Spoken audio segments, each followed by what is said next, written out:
Hello friends, आपका मेरे YouTube channel exam के लिए में स्वागत है। इस वीडियो में हम इंजीनियरिंग सर्विसेज 2019 का general studies and engineering aptitude का पेपर सॉल्व करेंगे। इस वीडियो में आपके लिए क्वेश्चन नंबर 51 से लेके 100 तक का फुल सोल्यूशन दिया गया है और इसके पहले वाले वीडियो में आपके लिए 1 से 50 तक के क्वेश्चन का फुल सोल्यूशन दिया जा चुका है, जिसे आप इस वीडियो के डिस्क्रिप्शन पे या ऊपर आई बटन पे क्लिक करके देख सकते हैं। तो चलिए इस वीडियो को हम शुरू करते हैं।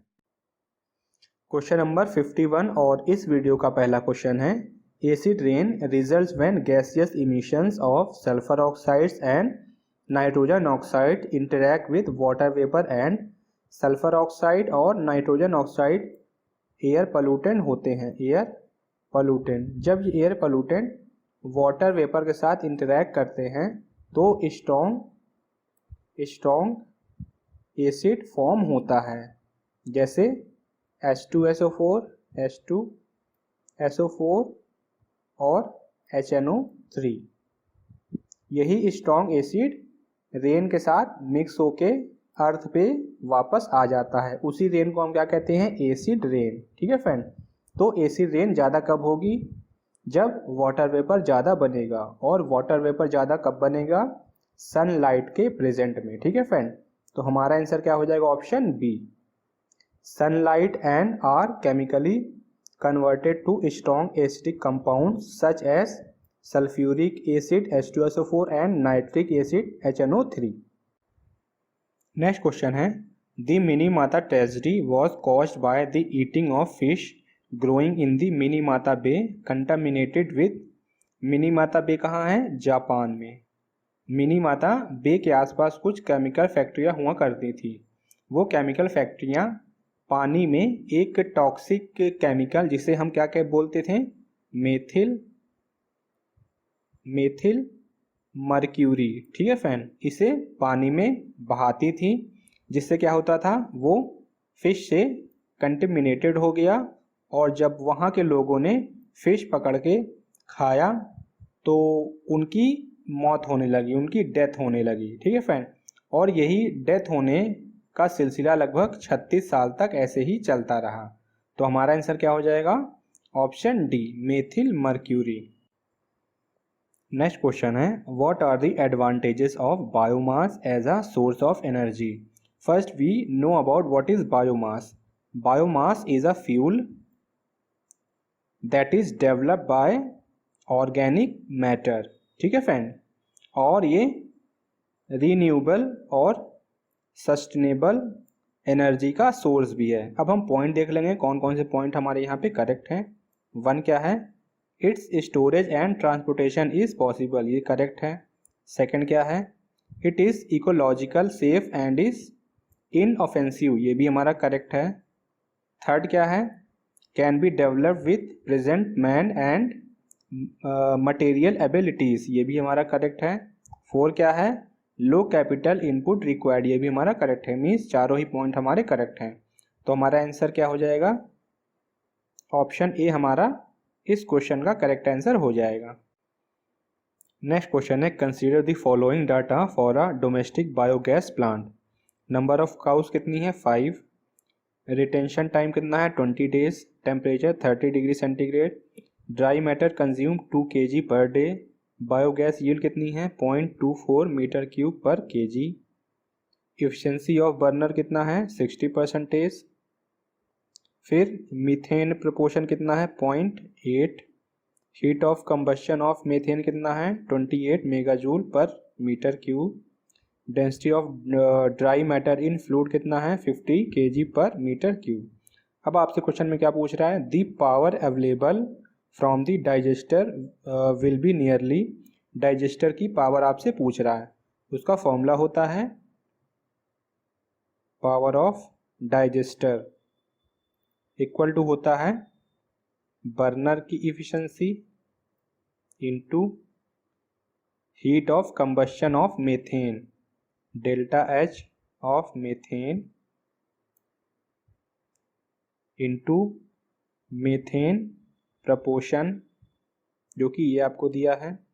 फिर मल्टीप्लाई क्या होता है? Volume of biogas. ये तीनों ही वैल्यू आपको दिया गया है, लेकिन ये नहीं दिया गया है, इसको हम निकालेंगे। तो वॉल्यूम ऑफ बायोगैस कैसे निकालेंगे हम? ये होता है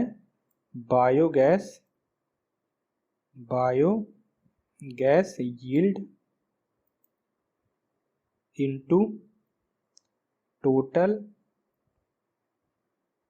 total mass of dry matter consume. तो बायोगैस यील्ड कितना है? 0.24, यहाँ पे 0.24। फिर उसके बाद total mass of dry matter consume कितना है? पर डे कितना है? 2 kg पर डे, और नंबर ऑफ काउस कितनी है? 5। तो इंटू 5 इंटू 2, ये हमारा क्या आ जाएगा? 2.4 मीटर क्यूब पर डे। ठीक है फ्रेंड, अब ये वैल्यू आप यहाँ पुट कर देंगे, और ये सब वैल्यू आपको क्वेश्चन में ही दिया गया है। ठीक है फ्रेंड, बस आपको सारी वैल्यूज पुट करना है। तो देखिए, पावर इक्वल टू बर्नर की एफिशिएंसी ये 60% मीन्स 0.6। फिर heat of combustion of methane 28 megajoule into 28 megajoule. फिर उसके बाद मीथेन प्रोपोर्शन कितना है? ये 0.8, और वॉल्यूम आपने निकाला था कितना? 2.4।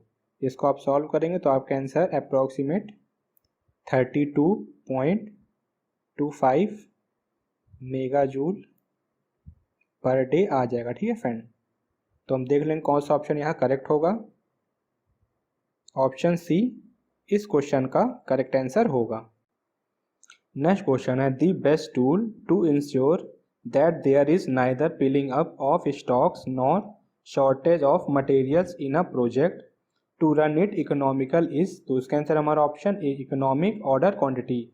इकोनॉमिक ऑर्डर क्वांटिटी वो ऑर्डर साइज होता है जिसमें कैरिंग कॉस्ट और ऑर्डरिंग कॉस्ट मिनिमम होती है। और इकोनॉमिक ऑर्डर क्वांटिटी ये इंश्योर करता है कि stock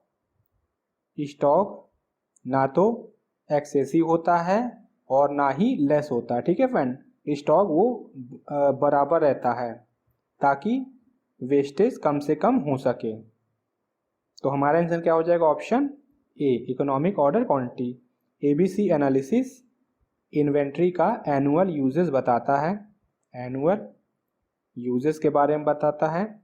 inventory control and management से हम इन्वेंट्री को वेस्ट होने से बचाते हैं। गैंट चार्ट मेथड किस में यूज होता है? शेड्यूलिंग में। ठीक है फ्रेंड, तो ये भी आप याद रखिएगा, शेड्यूलिंग में। नेक्स्ट क्वेश्चन है, a machine is expected to generate cash saving after tax of ₹50,000 per annum over a period of 5 years। Salvage value of machine is 40% of the original cost. If accounting rate of return is 20%, cost of 2 such machines will be। आपको ये सारा data एक machine के लिए दिया गया है, लेकिन आपसे क्वेश्चन में 2 मशीन का पूछा है। ठीक है फ्रेंड, तो हम एक मशीन का निकाल लेंगे, फिर उसे 2 से मल्टीप्लाई कर देंगे तो हमारा आंसर आ जाएगा। ठीक है फ्रेंड, सबसे पहले आप ये देखिए कि सॉल्वेज वैल्यू होता क्या है। सॉल्वेज वैल्यू किसी भी मशीन या एसेट की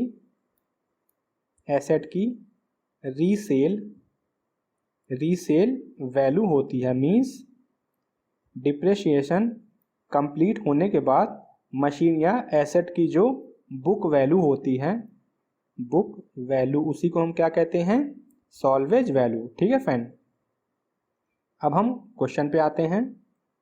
मान लीजिए मशीन का इनिशियल कॉस्ट कितना है? x। ठीक है फ्रेंड, और सॉल्वेज वैल्यू कितनी है? 40%, 5 ईयर के लिए है। अब हम 1 ईयर का निकालेंगे। डेप्रेशिएशन पर ईयर, ये कैसे फाइंड आउट होगा? Equal to initial cost minus salvage value कितनी है? 0.4x, क्योंकि 40% है ना किसका? ओरिजिनल कॉस्ट का। अपॉन में 5, तो ये हमारी वैल्यू क्या आ गई 0.12x। ठीक है फ्रेंड, अब हम क्या फाइंड करेंगे, एवरेज अकाउंटिंग प्रॉफिट। प्रॉफिट हमारा कैसे फाइंड आउट होगा, जितना हम सेव कर रहे हैं और जितना डिप्रिसिएशन पर ईयर हो रहा है उसको माइनस कर देंगे। तो सेव कितना है 50,000 पर एनम, 50,000 माइनस डिप्रिसिएशन कितना है 0.12x। ये हमारा क्या आ गया एवरेज अकाउंट प्रॉफिट। अब क्योंकि क्वेश्चन में क्या एक और टर्म दिया है अकाउंटिंग रेट ऑफ रिटर्न कितना है 20%, तो इसका फॉर्मूला क्या होता है, ये वैल्यू आप याद रखिएगा, ये आने वाले फॉर्मूले में रखना है हमको। अब क्या है अकाउंटिंग रेट ऑफ रिटर्न, इसका फॉर्मूला क्या होता है, इक्वल टू होता है एवरेज अकाउंटिंग प्रॉफिट जो हम लोग ने अभी फाइंड किया था अपॉन में initial cost into 100। Accounting rate of return कितनी वैल्यू दी है 20%, तो इसे परसेंटेज में ही पुट करना है 20 इक्वल टू, ये कितना फाइंड आउट किया था हम लोग ने 50,000 माइनस 0.12x, इनिशियल हम लोग ने कितना माना था x इंटू 100। इसको आप सॉल्व कर लेंगे तो x की वैल्यू आपकी कितनी आ जाएगी 156,250। ये एक मशीन का है, लेकिन क्वेश्चन में आपसे 2 मशीन का पूछा गया, तो इससे 2 से मल्टीप्लाई कर देंगे तो आपका आंसर क्या आ जाएगा 312,500। ठीक है फ्रेंड, ये आपका आंसर आ गया 3,12,500। तो देख लेंगे हमारा कौन सा करेक्ट आंसर होगा, तो ऑप्शन सी इस क्वेश्चन का करेक्ट आंसर होगा 3,12,500। नेक्स्ट क्वेश्चन है it is expected to receive ₹5,000 annually for 3 years with each receipt occurring at the end of the years with a discount rate of 10%. The present value of the annuity will be nearly। Annuity value analysis का part होता है, value analysis का part होता है। एनुअटी किसी भी time interval पे regular payment होती है, रेगुलर पेमेंट या फिर एक सीरीज ऑफ पेमेंट होती है। ठीक है फ्रेंड, अब हम क्वेश्चन देखेंगे। 3 years दिया है तो अमाउंट इतना है, पहले साल पे 5,000, दूसरे साल पे 5,000 और तीसरे साल पे भी 5,000, 5,000 5,000 और 5,000। अब प्रेजेंट वैल्यू ऑफ एनुअटी हम कैसे फाइंड आउट करेंगे, इसका फॉर्मूला होता है, फॉर्मूला क्या होता है उससे हम देखेंगे। Present value of annuity equal to amount bracket में 1 प्लस आई की पावर n माइनस 1 अपॉन में आई ब्रैकेट में 1 प्लस आई की पावर n। आई क्या है डिस्काउंट रेट है और n क्या है ईयर है, तो सारी वैल्यूज आपको यहाँ पुट करना है, आपका आंसर आ जाएगा 5,000 ब्रैकेट में यहाँ पे 1 प्लस आई तो कितना हो जाएगा हमारा 1.1 का क्यूब माइनस 1 यहाँ पे 0.1 इंटू 1.1 का क्यूब। इसको सॉल्व करेंगे तो आपका आंसर अप्रॉक्सीमेट कितना आ जाएगा 12424। ठीक है फ्रेंड, इसका सॉल्व करने का एक और मेथड होता है, उसे हम देखेंगे। वो क्या है present value of annuity equal to, ये पहले साल के लिए कितना होगा 1.1 दूसरे साल के लिए कितना होगा 5000 अपॉन में 1.1 की पावर 2, और तीसरे साल के लिए कितना होगा 5000 अपॉन में 1.1 की पावर 3। इसको सॉल्व कर देंगे तब भी आपका आंसर क्या आ जाएगा, कितना आ जाएगा 124.26। ठीक है फ्रेंड, तो हमारा आंसर अप्रॉक्सीमेट क्या आ रहा है, ऑप्शन ए। ठीक है फ्रेंड, ऑप्शन ए कितना है 12435। ठीक है फ्रेंड, आपसे नियरली वैल्यू पूछा है तो यही होगा। नेक्स्ट क्वेश्चन है, in a project life cycle the maximum percentage of effort is done is. Project life cycle के 4 फेज होते हैं। पहला फेज है अप्रेजल या कॉन्सेप्ट फेज, दूसरा फेज है डिज़ाइन या डेफिनेशन फेज, तीसरा फेज है इम्प्लीमेंटेशन या प्रोडक्शन फेज, और लास्ट चौथा फेज है ट्रांसफ़र या कमीशनिंग फेज। तो इन चारों फेज में सबसे ज़्यादा एक्टिविटी की इंटेंसिटी किस फेज में होती है, option D implementation phase. Implementation phase को हम एग्जीक्यूशन या प्रोडक्शन फेज भी कहते हैं, क्योंकि इस फेज में ही रॉ मटेरियल का यूज़ करके प्रोडक्शन स्टार्ट होता है। इम्प्लीमेंटेशन फेज की मॉनिटर कंटिन्यूअस होता है और इस फेज को कंट्रोल करने की ज़्यादा ज़रूरत होती है, इसलिए ये प्रोजेक्ट लाइफ साइकिल का मोस्ट इम्पॉर्टेंट फेज होता है। ठीक है फ्रेंड, तो हमारा आंसर क्या होगा, ऑप्शन डी इम्प्लीमेंटेशन फेज, जिसे आप ग्राफ में भी देख सकते हैं। नेक्स्ट क्वेश्चन है, in progress of a project the percentage of error will be less in. तो इसका आंसर हमारा ऑप्शन ए डेफिनेटिव कॉस्ट एस्टीमेट। एस्टीमेट एक तरह का एनालिसिस होता है। Definitive cost estimate most accurate estimate होता है, इसलिए इसमें परसेंटेज ऑफ एरर सबसे लेस होता है। ठीक है फ्रेंड, लेकिन यूपीएससी ने इसका आंसर ऑप्शन बी माना। अब डिटेल एस्टीमेट क्या होता है, डिटेल एस्टीमेट में हम प्रोजेक्ट को सब डिवाइड करके एस्टीमेट करते हैं। फिर ऑप्शन सी प्रिलिमिनरी एस्टीमेट क्या होता है, प्रिलिमिनरी एस्टीमेट एक अप्रॉक्सीमेट कॉस्ट होती है। ठीक है फ्रेंड, तो अप्रॉक्सीमेट कॉस्ट एक्यूरेट नहीं होती है। फिर लास्ट स्टडी एस्टीमेट क्या होता है, इसमें प्रोजेक्ट की फिजिबिलिटी फाइंड की जाती है। ठीक है फ्रेंड, तो ये सभी आप अच्छे से याद रखिएगा और इस क्वेश्चन को आप एक बार फिर से कहीं से सर्च कर लीजिए कि इसका आंसर क्या होना चाहिए था। पब्लिक सर्विस कमीशन ने ऑप्शन बी माना, लेकिन अगर हम क्वेश्चन की बात करें तो इसका ऑप्शन ए करेक्ट आंसर होना चाहिए था। नेक्स्ट क्वेश्चन है, in principle the network should not be made complex, no control system for that matter can operate unless it is kept simple, this principle is called. तो उसका answer हमारा option सी किस का full form यहाँ क्या है, keep it simple stupid.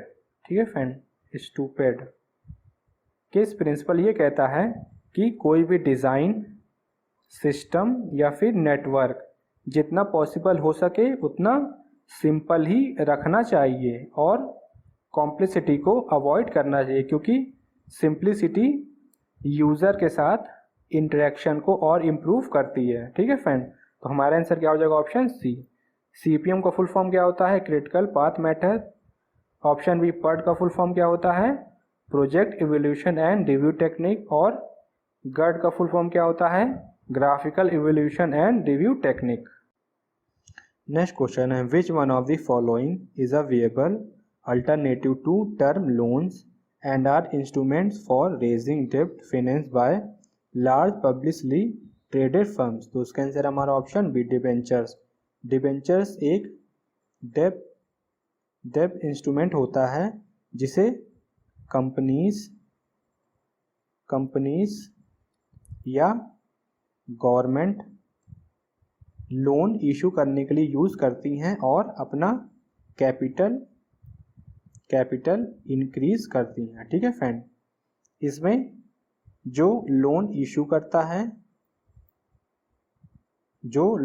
करता means issuer और परचेसर के बीच में एक रिटन एग्रीमेंट साइन होता है, उसे हम क्या कहते हैं, IOU means IOU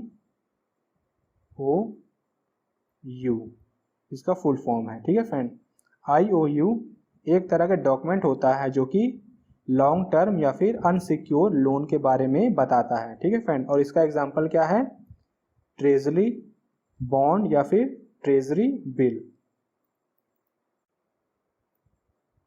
next question है, which one of the following makes the design, assembly and operation of complex systems feasible and practical. तो इसका आंसर हमारा ऑप्शन बी, मॉड्यूलराइजेशन में कॉम्प्लेक्स प्रॉब्लम को हम स्मॉल पार्ट में डिवाइड कर लेते हैं या फिर फंक्शनल पार्टीशन कर लेते हैं, फंक्शनल पार्टीशन, और इस फंक्शनल पार्टीशन को हम मॉड्यूल्स कहते हैं। मॉड्यूल्स एक दूसरे से इंडिपेंडेंट रहते हैं जिससे हम इजीली सिस्टम के इंटरफेस को डिफाइन कर सकते हैं। ठीक है फ्रेंड, तो हमारा आंसर क्या हो जाएगा, ऑप्शन बी। नेक्स्ट क्वेश्चन है, which one of the following schedules shows the specific activities necessary to complete an activity और वर्क पैकेज। तो इसका आंसर हमारा टास्क शेड्यूल से हम किसी भी प्रोजेक्ट टाइम को कम कर सकते हैं। ठीक है फ्रेंड, और अगर आप विंडो 10 का यूज़ करते हैं तो विंडो 10 में टास्क शेड्यूलर दिया गया है। अब हम ऑप्शन देख लेते हैं कौन सा करेक्ट होगा। ऑप्शन सी इस क्वेश्चन का करेक्ट आंसर होगा। अब ऑप्शन ए, प्रोजेक्ट शेड्यूल में क्या होता है, प्रोजेक्ट के स्टार्ट से एंड तक जितनी भी एक्टिविटी होती हैं वो प्रोजेक्ट शेड्यूल में आती हैं। फिर मास्टर शेड्यूल क्या होता है, किसी प्रोजेक्ट को बनाने के लिए कौन सा मटेरियल यूज़ करना है, कितना यूज़ करना है और कब यूज़ करना है, इसको हम किस में देखते हैं, मास्टर शेड्यूल में। फिर उसके बाद आता है इंटरनल शेड्यूल में ऑर्गेनाइजेशन के एम्प्लॉयज़ का वर्क टाइम होता है। ठीक है फ्रेंड, तो ये तीनों भी आप अच्छे से याद रखिएगा। नेक्स्ट क्वेश्चन है, in a stable ceramic crystal structure a cation is surrounded by 3 anions in the form of a planar equilateral triangle. The ratio of the cation-anion radius for the crystal is nearly। किसी भी stable crystal structure में cation और anion direct contact में होते हैं। ठीक है friend, तो हम फिगर ड्रॉ कर लेंगे। सबसे पहले हम एनायन का फिगर बनाएंगे। ये एनायन का फिगर 3 है। ठीक है फ्रेंड, और इसके बीच में क्या होगा, इसके बीच में कैटायन होगा, ये इन सभी का सेंटर। और ये क्या फॉर्म कर रहा है, इक्विलैटरल ट्रायंगल ए बी और सी। इन तीनों का रेडियस तो सेम रहेगा, कितना होगा, एनायन का RA, और कैटायन का रेडियस कितना होगा, ये होगा RC। ये 60 डिग्री होगा और इसका हाफ कितना होगा, 30 डिग्री। एक लाइन हम यहाँ से एनायन के सेंटर से कैटायन के सेंटर तक ड्रॉ करेंगे, ये, और ये ट्रायंगल बन गया 90 डिग्री। ठीक है फ्रेंड, अब यहाँ पे कितना एंगल होगा, 30 डिग्री। तो cos 30 की वैल्यू क्या होगी, इक्वल टू ये RA अपॉन में ये वाली डिस्टेंस कितनी होगी, R A plus R C. ठीक है फ्रेंड, इसको आप ध्यान से देखिएगा। एक तो डिस्टेंस ये वाली होगी प्लस ये वाली डिस्टेंस। ठीक है फ्रेंड, दोनों ऐड करेंगे तो R A plus R C आएगा। अब आपको सॉल्व कर लेना है। cos 30 की वैल्यू कितनी होती है, √3/2 equal to R A upon में R A plus R C. इसको आप सॉल्व कर लेंगे तो आपका R C upon R A का रेशियो क्या आ जाएगा, ये आपका आ जाएगा 0.464 अपॉन में 3। और इसको फर्दर सॉल्व करेंगे तो आपकी वैल्यू अप्रॉक्सीमेट 0.16 आ जाएगी। ठीक है फ्रेंड, तो 0.16 आपका आंसर आ जाएगा, जो कि ऑप्शन ए में दिया है। नेक्स्ट क्वेश्चन है, during tensile testing of a material if cross sectional area of the specimen is doubled, the load required to produce the same elongation shall be। Mechanical branch वालों के लिए question बिल्कुल easy है, लेकिन other branch वालों के लिए question थोड़ा टफ है। तो इस क्वेश्चन को हम बिल्कुल बेसिक से समझेंगे। टेंसाइल टेस्टिंग में क्या होता है, किसी भी मटेरियल को हम अपोजिट डायरेक्शन में पुल करते हैं, खींचते हैं, जिससे कि इसमें स्ट्रेन डेवलप होती है। उस स्ट्रेन डेवलप के कारण इस मटेरियल में स्ट्रेस भी डेवलप होती है, स्ट्रेस। ठीक है फ्रेंड, तो स्ट्रेस सिग्मा से हम दिखाते हैं, डायरेक्ट प्रोपोर्शनल टू किसके होता है, strain.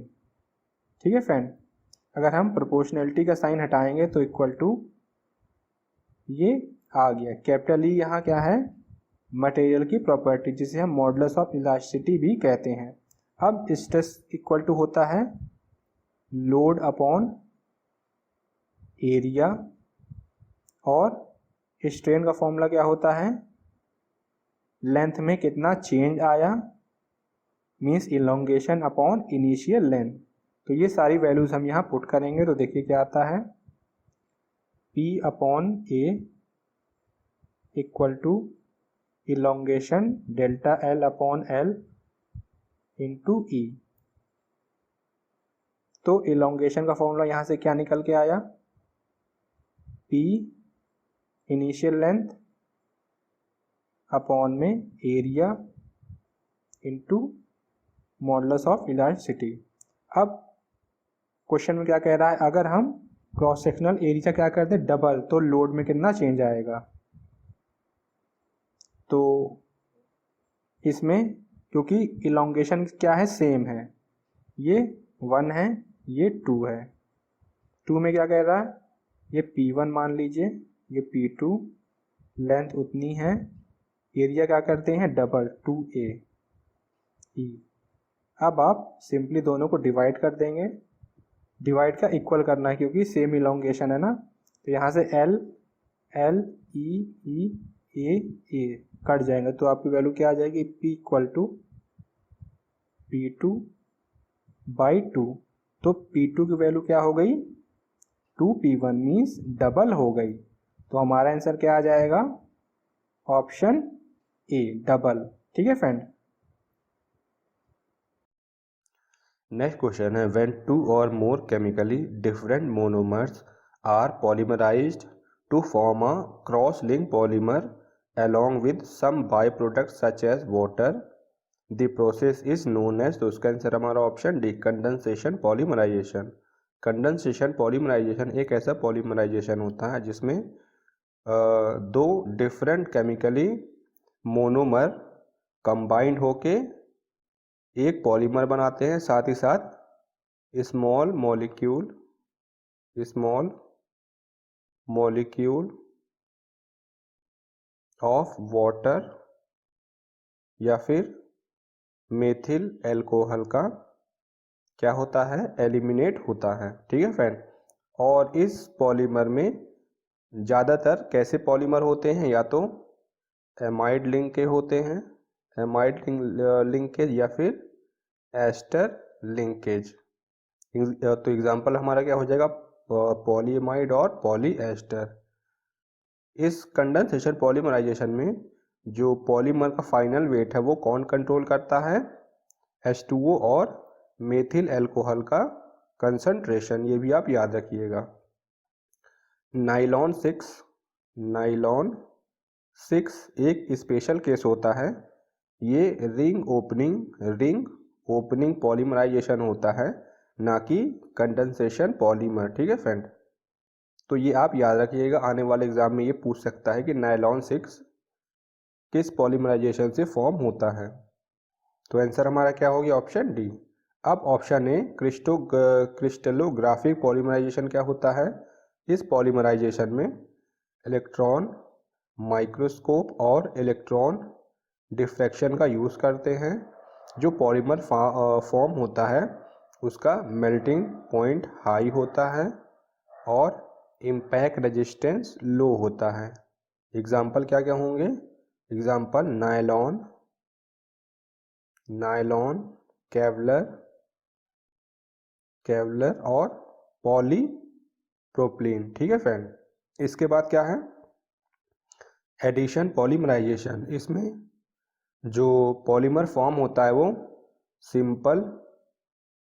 Simple linking of monomer से फॉर्म होता है और इसमें कोई जो अदर प्रोडक्ट है जैसा कि कंडेंसेशन पॉलीमराइजेशन में था फॉर्म नहीं करते हैं। इसका एग्जांपल क्या होगा, पॉलीएथिलीन,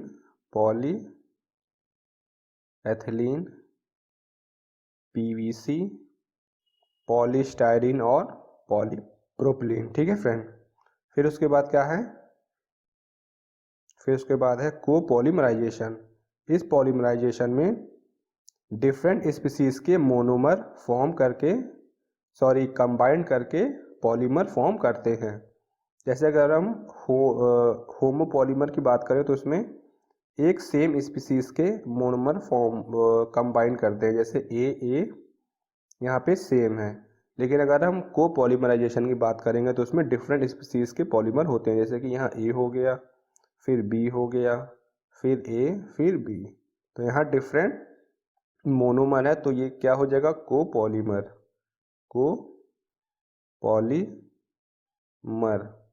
और इसका एग्जाम्पल क्या होगा, नाइट्रिल रबड़ और पॉलीथिलीन विनाइल एसीटेट। तो ये सारे एग्जाम्पल आप अच्छे से याद रखिएगा। नेक्स्ट क्वेश्चन है, the number of atoms per unit length whose centres lies on the direction vector for a specific crystallographic direction is called. तो उसका आंसर हमारा ऑप्शन ए, लीनियर डेंसिटी का फॉर्मूला क्या होता है, number of atoms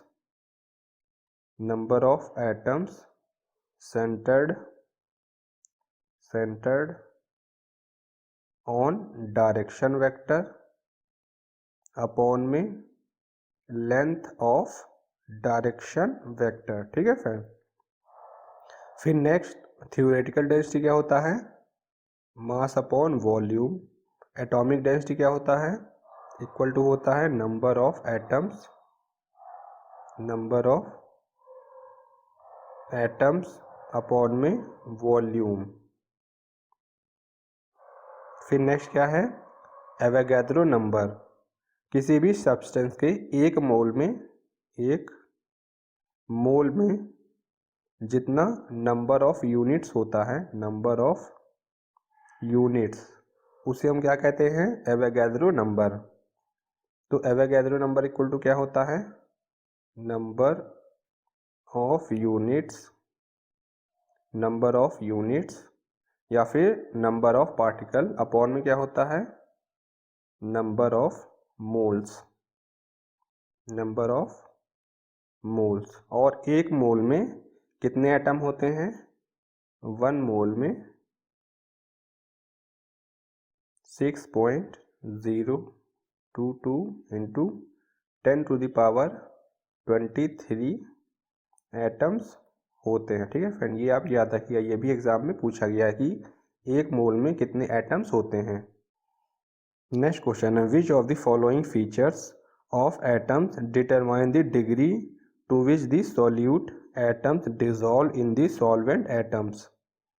material science में आप लोगों ने एक रूल पढ़ा होगा, Hume Rothery's rule. Hume Rothery's rule, इस रूल में सॉल्युबिलिटी की लिमिट के बारे में बताया गया है।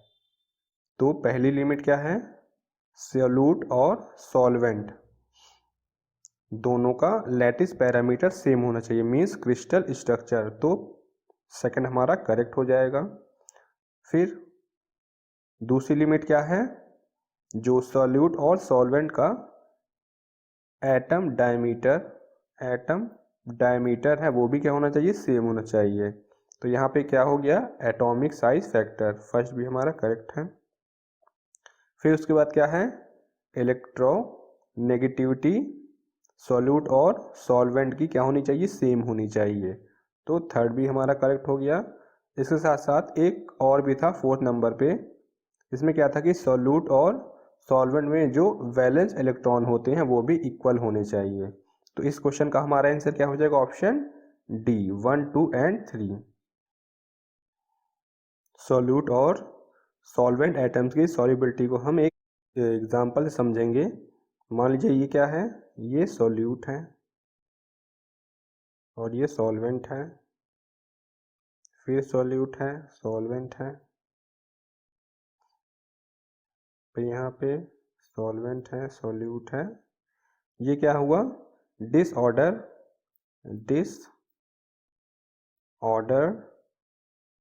Solid solution. ठीक है फ्रेंड। अब ये सॉल्यूट हमारा हो गया, ये सॉल्वेंट हो गया, सॉल्वेंट, ये सॉल्वेंट, फिर सॉल्यूट। ये क्या होगा हमारा, ऑर्डर्ड सॉलिड सॉल्यूशन। तो एग्जांपल से भी आप अच्छे से समझ सकते हैं। नेक्स्ट क्वेश्चन है, a state of ionic compounds wherein there is the exact ratio of cations to anions as predicted by the chemical formula is. तो इसका आंसर हमारा option B stoichiometry. Stoichiometry chemistry का एक part होता है जिसमें कि हम किसी भी केमिकल रिएक्शन में रिएक्टेंट्स और प्रोडक्ट के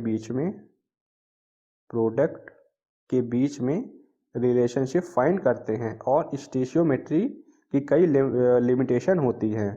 पहली लिमिटेशन क्या है, ये कंजर्वेशन ऑफ मास को फॉलो करता है, कंजर्वेशन ऑफ मास। दूसरी लिमिटेशन क्या है, इसमें कैटायन और एनायन का जो रेशियो है वो एग्जैक्ट होना चाहिए, जो कि आपको क्वेश्चन में भी दिया है। इसलिए ऑप्शन बी हमारा करेक्ट आंसर है। तीसरी लिमिटेशन क्या है, इसमें केमिकल रिएक्शन बैलेंस होनी चाहिए। ठीक है फ्रेंड, बैलेंस होनी चाहिए। तो ये तीनों लिमिटेशन आप याद रखिएगा। ऑप्शन ए इलेक्ट्रोन्यूट्रलिटी क्या होती है, जब किसी सब्सटेंस में नेट चार्ज जीरो होता है तो उस कंडीशन को हम क्या कहते हैं, इलेक्ट्रोन्यूट्रलिटी। एग्जाम्पल, ऑल प्योर सब्सटेंस में नेट चार्ज जीरो होता है। फिर उसके बाद है इक्लियोमेट्री। ये कोई टर्म नहीं होता, बस आप लोगों को कंफ्यूज करने के लिए दिया गया है। नेक्स्ट हम देखेंगे फ्रैंकल डिफेक्ट। सॉलिड्स में होने वाला पॉइंट इम्परफेक्शन होता है, पॉइंट इम्परफेक्शन होता है। इस इम्परफेक्शन में जब किसी क्रिस्टल से कोई आयन अपनी रेगुलर लोकेशन या रेगुलर पोजीशन से किसी इंटरस्टेशियल लोकेशन पर डिस्प्लेस होता है, इंटरस्टेशियल लोकेशन पे डिस्प्लेस होता है, तो उस डिफेक्ट को हम क्या कहते हैं, फ्रैंकल डिफेक्ट। आयनिक सॉलिड में ये बहुत कॉमन होता है। आयनिक सॉलिड में ये बहुत कॉमन डिफेक्ट होता है। कैटायन का साइज एनायन से छोटा होता है, इसलिए मैक्सिमम यही डिस्प्लेस होता है। ठीक है फ्रेंड, जैसे एग्जांपल हम देख लेंगे। ये मान लीजिए ये क्या है, एनायन है, ये क्रिस्टल है, ये छोटा वाला क्या है हमारा, ये कैटायन है। अब अगर ये कैटायन अपनी पोजीशन से डिस्प्लेस हो जाता है यहाँ पे, तो यहाँ आ जाएगा और यहाँ पे क्या आ जाएगा, यहाँ पे क्रॉस हो जाएगा। ये हमारा क्या हो जाएगा, वैकेंसी, और यहाँ इस जगह पे वो स्पेस ऑक्यूपाई करेगा। ठीक है फ्रेंड, नेक्स्ट क्वेश्चन है, the capacity of a material to absorb energy when it is deform elastically and then upon unloading to have this energy recovered is called. तो मटेरियल की वो कैपेसिटी क्या कहलाती है,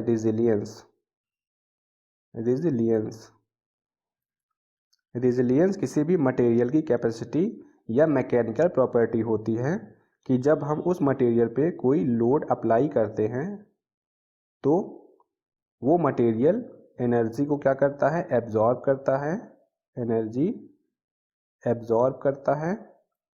फिर जब हम लोड को हटा लेते हैं तो मटेरियल अपनी ओरिजिनल स्टेट पे वापस लौट आता है। और इसका एरिया हम स्ट्रेस स्ट्रेन डायग्राम से फाइंड कर सकते हैं, जिसे आप फिगर में भी देख सकते हैं। तो हमारा आंसर क्या हो जाएगा, हम आंसर देख लेते हैं। तो ऑप्शन डी इस क्वेश्चन का करेक्ट आंसर हो जाएगा।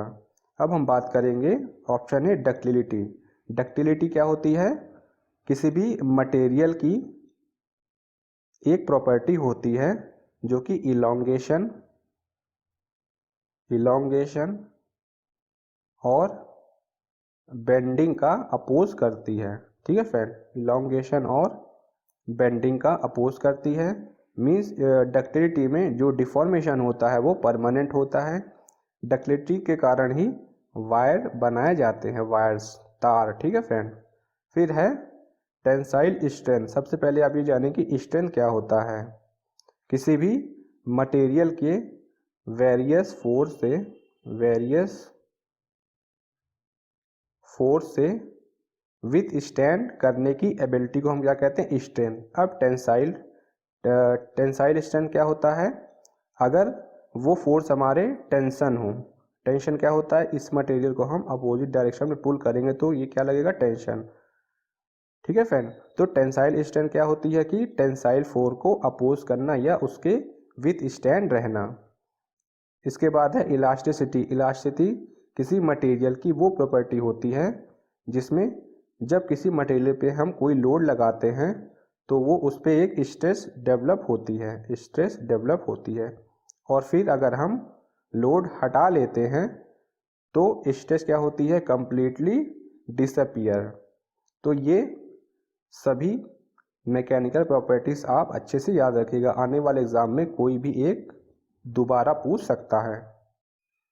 नेक्स्ट क्वेश्चन है, in which one of the following phase transformations there are no compositional alterations. तो उसका आंसर हमारा option B, congruent transformations. Congruent word का मीनिंग क्या होता है, सिमिलर या समरूप। कॉन्ग्रुएंट ट्रायंगल आप ज्योमेट्री में भी पढ़ चुके होंगे। अब हम बात करेंगे कॉन्ग्रुएंट ट्रांसफॉर्मेशन की। कॉन्ग्रुएंट ट्रांसफॉर्मेशन एक ऐसा ट्रांसफॉर्मेशन होता है जिसमें कोई कंपोजिशनल अल्टरेशन नहीं होता। मीन्स इसे हम ऐसे समझते हैं कि उस ट्रांसफॉर्मेशन में इनिशियल फेस और फाइनल फेस में सेम कंपोजिशन होता है। अगर इनिशियल और फाइनल फेज में सेम कंपोजिशन नहीं होगा तो वो ट्रांसफॉर्मेशन कैसा होगा, इनकॉन्ग्रुएंट ट्रांसफॉर्मेशन। ठीक है फ्रेंड, तो ये दोनों ही आप याद रखिएगा। अब हम बात करेंगे ऑप्शन डी की, इक्विलिब्रियम ट्रांसफॉर्मेशंस। सबसे पहले आप ये जानें कि इक्विलिब्रियम होता क्या है। इक्विलिब्रियम मैटर या कंपोनेंट का एक स्टेज होता है जिसमें किसी भी ट्रांसफॉर्मेशंस, रिएक्शन या फिर सिस्टम में जो कंपोनेंट पार्टिसिपेट कर रहे हैं उनका केमिकल पोटेंशियल टाइम के साथ स्टेडी रहता है। ठीक है फ्रेंड, तो उस ट्रांसफॉर्मेशन को हम क्या कहते हैं? Equilibrium transformation. अगर टाइम के साथ स्टेडी ना हो तो हम उसको क्या कहेंगे? Non equilibrium transformation. ठीक है फ्रेंड। नेक्स्ट क्वेश्चन है, in a simple cubic structure atomic power factor is nearly. Atomic power factor को हम पैकिंग इफिशिएंसी भी कहते हैं। पैकिंग इफिशिएंसी, इसका फॉर्मूला क्या होता है? Atomic power factor equal to हमारा होता है total volume of the atom per unit cell upon में क्या होता है? Volume of the unit cell. ठीक है फ्रेंड, सिंपल क्यूबिक स्ट्रक्चर के लिए एटॉमिक पावर फैक्टर की वैल्यू क्या होती है?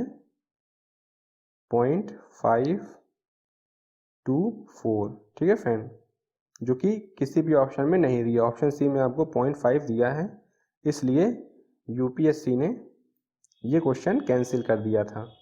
फिर हम बीसीसी के लिए देखेंगे, बॉडी सेंट्रेड क्यूबिक के लिए एटॉमिक पावर फैक्टर की वैल्यू क्या होती है?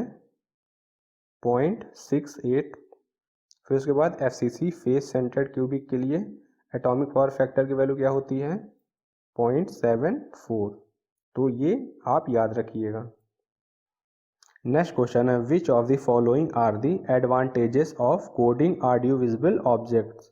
ऑडियो विजुअल ऑब्जेक्ट्स क्या होते हैं? वो ऑब्जेक्ट जिन्हें हम देख भी सकते हैं और सुन भी सकते हैं, जैसा नाम से ही आपको पता चल रहा है। इसका एग्जांपल क्या होगा? ई लर्निंग, मोबाइल्स, लैपटॉप्स और इसके साथ साथ ही MPEG। आपको कमेंट बॉक्स में MPEG का फुल फॉर्म बताना है। अब इसके एडवांटेजेस, पहला क्या दिया है आपको?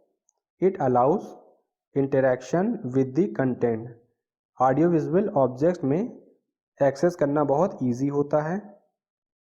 ठीक है फ्रेंड, और इसमें जो इन्फॉर्मेशन आती है उसको हम याद रख सकते हैं। ठीक है फ्रेंड, तो 1 हमारा करेक्ट हो जाएगा। अब सेकंड क्या है?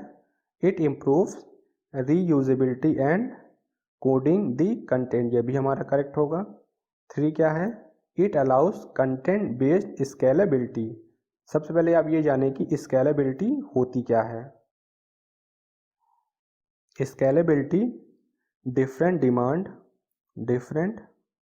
डिमांड या फिर रिस्पॉन्स को देखते हुए किसी भी कंटेंट या इंफॉर्मेशन की परफॉर्मेंस और कॉस्ट को हम इंक्रीज और डिक्रीज करते हैं, तो उस एबिलिटी को हम क्या कहते हैं? स्केलेबिलिटी। तो ये भी हमारा करेक्ट होगा, मीन्स फर्स्ट, सेकंड, थर्ड तीनों करेक्ट है। तो हम देख लेंगे कौन सा ऑप्शन यहाँ सही होगा। ऑप्शन डी इस क्वेश्चन का करेक्ट आंसर होगा, 1, 2 एंड 3। नेक्स्ट क्वेश्चन है, the transmission of real time stream across network uses bandwidth allocation mechanism BAM which is based on. सबसे पहले हम देखेंगे कि बैंडविथ होती क्या है। बैंडविथ किसी गिवन पाथ के अक्रॉस डेटा ट्रांसफ़र का मैक्सिमम रेट होता है। बैंडविथ को हम फील्ड ऑफ सिग्नल प्रोसेसिंग भी बोलते हैं। ठीक है फ्रेंड, इसके बाद हम आ जाएंगे स्ट्रीम्स या स्ट्रीमिंग। स्ट्रीमिंग क्या होती है? किसी भी तरह के वीडियो या फिर म्यूज़िक को हम रियल टाइम में देख सकते हैं। ठीक है फ्रेंड, वीडियो और म्यूज़िक को हम सिर्फ देख सकते हैं, ना कि डाउनलोड कर सकते हैं। इसको भी आप याद रखिएगा। अब हम आ जाते हैं रियल टाइम स्ट्रीम के एप्लीकेशन कौन कौन से हैं, जैसे नेटफ्लिक्स हो गया, हॉटस्टार हो गया, अमेजन प्राइम वीडियो हो गया। ये सब किसके एग्जांपल हैं? रियल टाइम स्ट्रीम के। फिर हम आ जाते हैं किस पे? बैंडविथ एलोकेशन पे। बैंडविथ एलोकेशन क्या होता है? जब हम डिफरेंट एप्लीकेशन को रेडियो फ्रिक्वेंसी असाइन करते हैं तो उस प्रोसेस को हम क्या कहते हैं, बैंडविड्थ एलोकेशन। इस क्वेश्चन का आंसर क्या हो जाएगा, option a stream peak rate.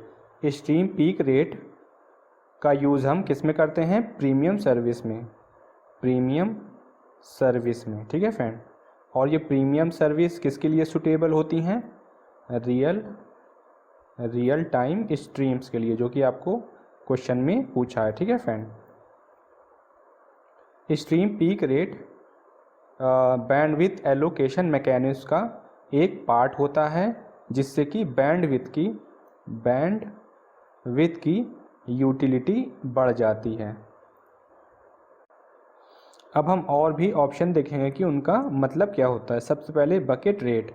Bucket क्या होता है, नेटवर्क को कंट्रोल करने के लिए जो एल्गोरिथम हम यूज़ करते हैं, उसी को हम क्या कहते हैं, बकेट, ठीक है फ्रेंड। फिर उसके बाद है टोकन बकेट डेप्थ। इसको जानने से पहले आपको पैकेट साइज जानना पड़ेगा। तो पैकेट क्या होता है, पैकेट किसी भी डेटा का एक सेगमेंट होता है, या फिर यूनिट्स ऑफ डेटा, या फिर small segment of a larger data, या फिर इंफॉर्मेशन। जैसे एग्जांपल क्या है, लैन और इंटरनेट, ठीक है फ्रेंड। पैकेट साइज, अब पैकेट साइज कई तरह के होते हैं, जैसे 4 बाइट, फिर उसके बाद 14 बाइट, फिर उसके बाद 46 बाइट, फिर लास्ट में 64 बाइट। ये होते हैं पैकेट साइज। पैकेट के दो पार्ट होते हैं, पहले पार्ट को हम क्या कहते हैं, हेडर। हेडर से हमको क्या पता चलता है कि कोई भी डेटा या इन्फॉर्मेशन का ओरिजिन कहाँ से हुआ है और उसका आईपी एड्रेस क्या है। अब पैकेट का दूसरा पार्ट क्या है, इसको हम कहते हैं पेलोड। पेलोड में हमको एक्चुअल डाटा के बारे में पता चलता है, ठीक है फ्रेंड। अब आप पैकेट जान गए, तो अब हम क्या देखेंगे, token bucket depth. Token bucket depth क्या होता है, पैकेट को स्विच ऑन करने के लिए जो हम एल्गोरिथम यूज़ करते हैं, उसी को हम क्या कहते हैं, टोकन बकेट डेप्थ, ठीक है फ्रेंड। टोकन बकेट डेप्थ से ही कंप्यूटर नेटवर्क और टेलीकम्युनिकेशन नेटवर्क स्विच ऑन होते हैं, और इसे हम एल्गोरिथम को शेड्यूल करने के लिए भी यूज़ करते हैं, ठीक है फ्रेंड। तो ये सभी टर्म आप अच्छे से याद रखिएगा, आने वाले एग्ज़ाम में कोई भी दोबारा पूछ सकता है। नेक्स्ट क्वेश्चन है, the quality of service provided in a computer network is. तो इसका आंसर है हमारा option C, network layer issue. Network layer issue open system interconnection की थर्ड लेयर होती है, थर्ड लेयर। इस लेयर का मेन फंक्शन होता है डेटा को किसी भी ओपन सिस्टम से कहीं भी एक्सचेंज करना, ठीक है friend. Network layer issue service request को हैंडल करती है और कंप्यूटर नेटवर्क को उसे प्रोवाइड करती है। नेटवर्क लेयर इशू में क्या क्या इंक्लूड रहता है, पहला है रूटिंग, दूसरा है आईपी एड्रेस, तीसरा है इंटरनेट और चौथा है ट्रैफिक कंट्रोल, ठीक है फ्रेंड। अब हम देखेंगे ओपन सिस्टम इंटरकनेक्शन में कितनी लेयर होती हैं। ओपन सिस्टम इंटरकनेक्शन में 7 लेयर होती हैं। किसी भी दो कंप्यूटिंग सिस्टम के बीच में कम्युनिकेशन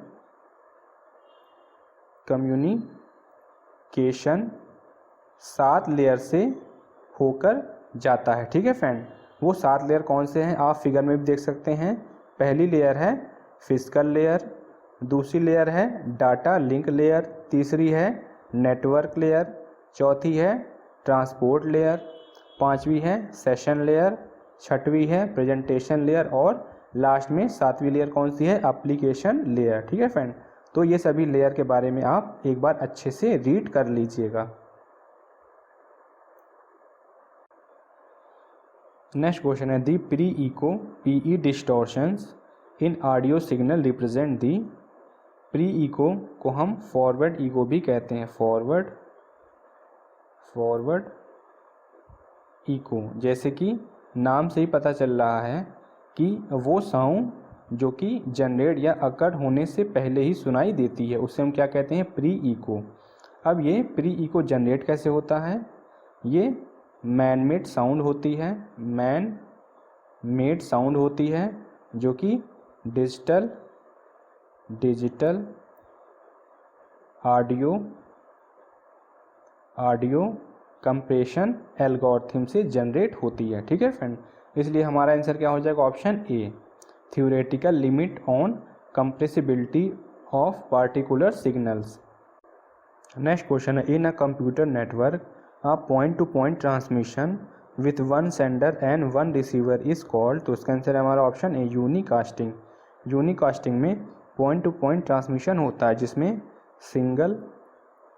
सिंगल ट्रांसमीटर होता है और सिंगल रिसीवर होता है। ठीक है फ्रेंड, इसके बाद हम देखेंगे मल्टीकास्टिंग क्या होता है। मल्टीकास्टिंग में जो डाटा ट्रांसमिशन होता है one sender to many receiver या फिर मैनी सेंडर टू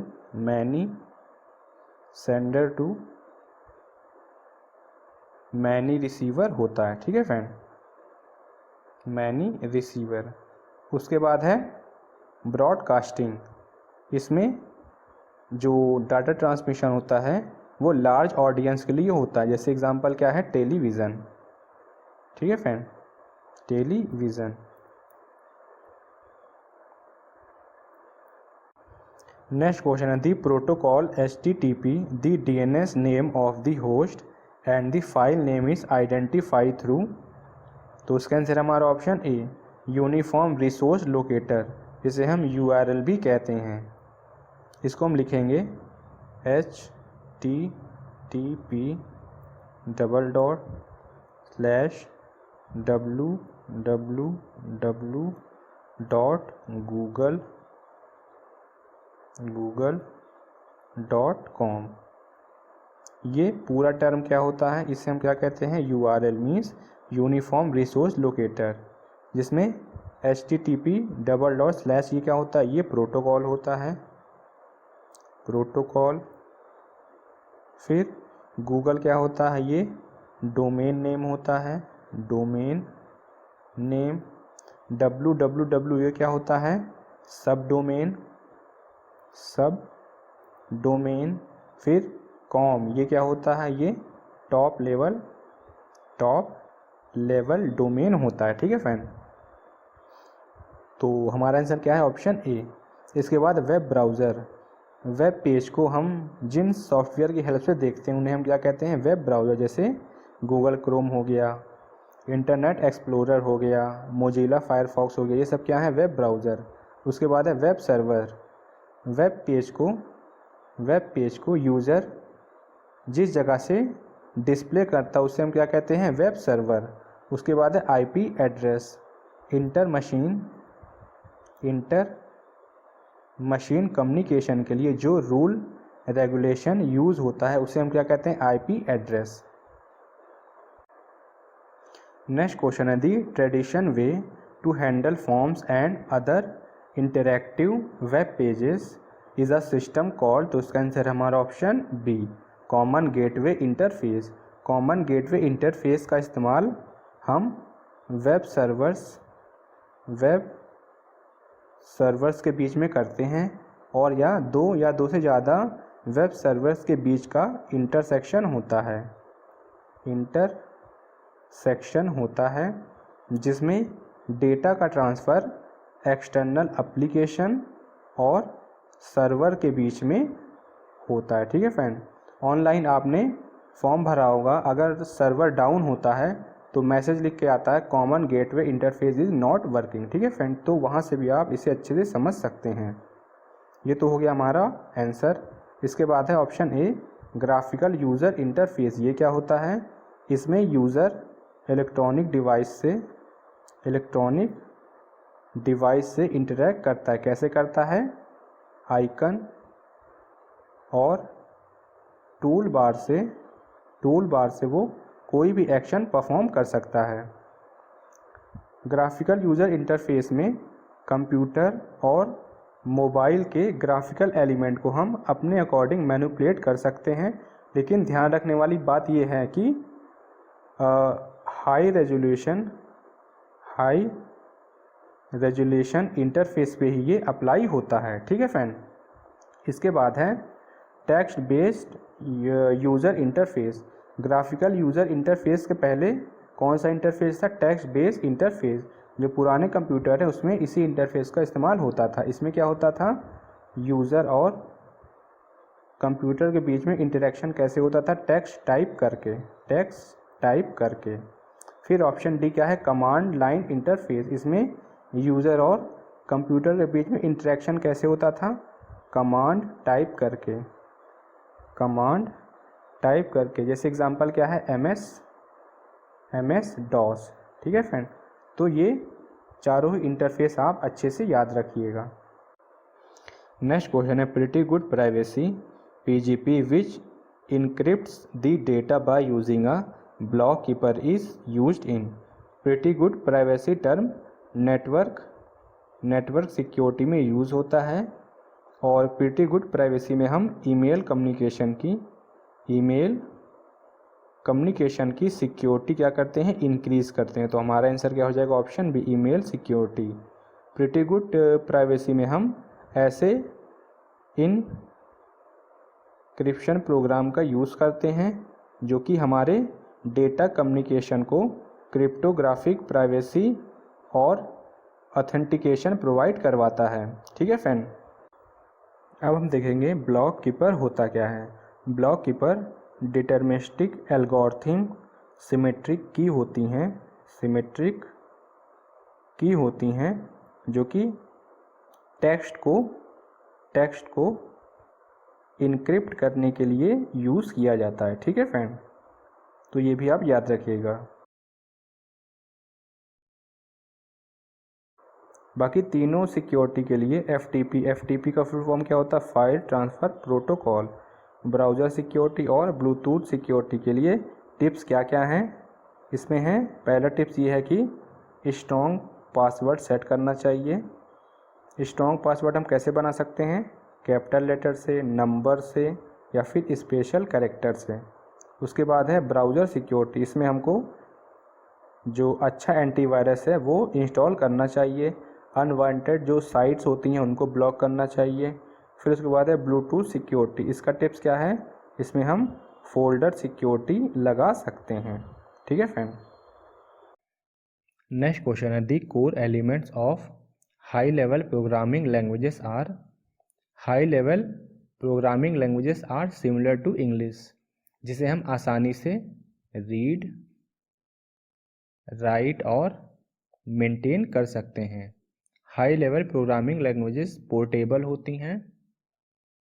होती हैं जिससे हम मशीन लैंग्वेज और ह्यूमन लैंग्वेज के बीच में आसानी से इंटरेक्शन कर सकते हैं। हाई लेवल प्रोग्रामिंग लैंग्वेजेस के एग्जांपल क्या होंगे? जावा, सी,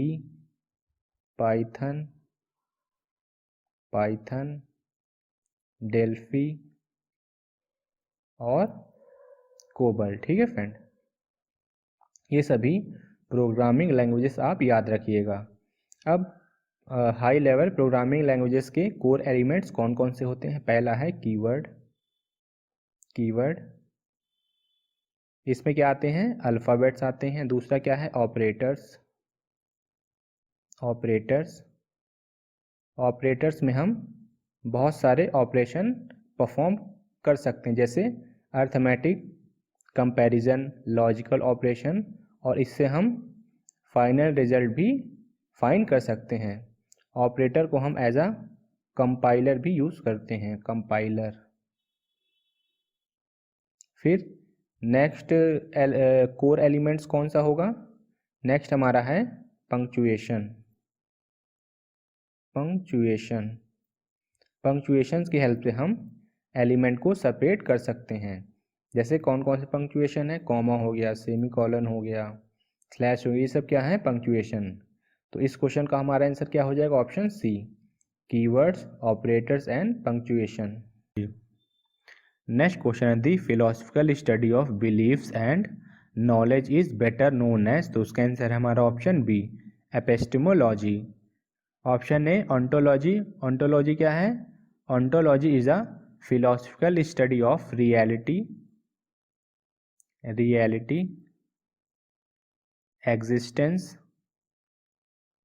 existence and being, becoming. Ontology direct nature से डील करता है। इसमें जितने भी नेचुरल कॉन्सेप्ट्स और नेचुरल एंटिटीज़ को एक ग्रुप में रखा गया है और वो ग्रुप हमें उन सभी की प्रॉपर्टी और उनके बीच के रिलेशन को दिखाते हैं। ठीक है फ्रेंड। उसके बाद है एंटोमोलॉजी। एंटोमोलॉजी क्या है, entomology is the study of insects and their relationship to humans. फिर नेक्स्ट है ऑप्शन डी, एटमोलॉजी। एटमोलॉजी क्या है, study of the history of words. ठीक है फ्रेंड। तो ये तीनों भी आप अच्छे से याद रखिएगा। नेक्स्ट क्वेश्चन है one branch of ethical philosophy claim that it is possible to know right from wrong और good from bad in a very clear and objective manner is called, तो उसका आंसर हमारा ऑप्शन सी, कॉग्निटिविज्म। कॉग्निटिविज्म किसका component होता है, human value का component होता है, जिसमें जो लर्निंग होती है वो बिल्कुल फोकस रहती है, फोकस लर्निंग होती है, ना कि ऑब्जर्व। ठीक है फ्रेंड। और कॉग्निटिविज्म में गोल और ऑब्जेक्टिव दोनों ही बहुत क्लियर होते हैं और इसमें जो लर्निंग होती है वो डिस्कवरी और एनालिसिस से आती है। और कॉग्निटिविज्म में हम कैसे सोच सकते हैं और नॉलेज कैसे गेन कर सकते हैं इसको भी बताया गया है। ठीक है फ्रेंड। और इसका जस्ट अपोजिट क्या हो जाएगा, नॉन कॉग्निटिविज्म। अब हम देखेंगे ऑप्शन बी, एथिकल प्लूरिज्म। सबसे पहले आप देख लीजिए कि प्लूरिज्म क्या होता है। ठीक है फ्रेंड। जब डिफरेंट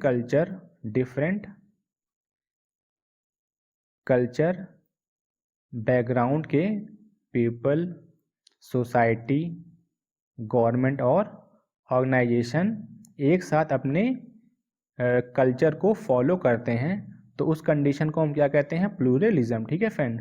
इसको हम ऐसे समझ सकते हैं कि प्लूरलिज्म में डाइवर्सिटी का क्या होता है, डाइवर्सिटी का रिकॉग्निशन होता है और अफर्मेशन होता है। इसके बाद क्या है, एथिकल प्लूरिज्म। इसमें एक ऐसा एक्सेप्टेंस माना गया है कि एक से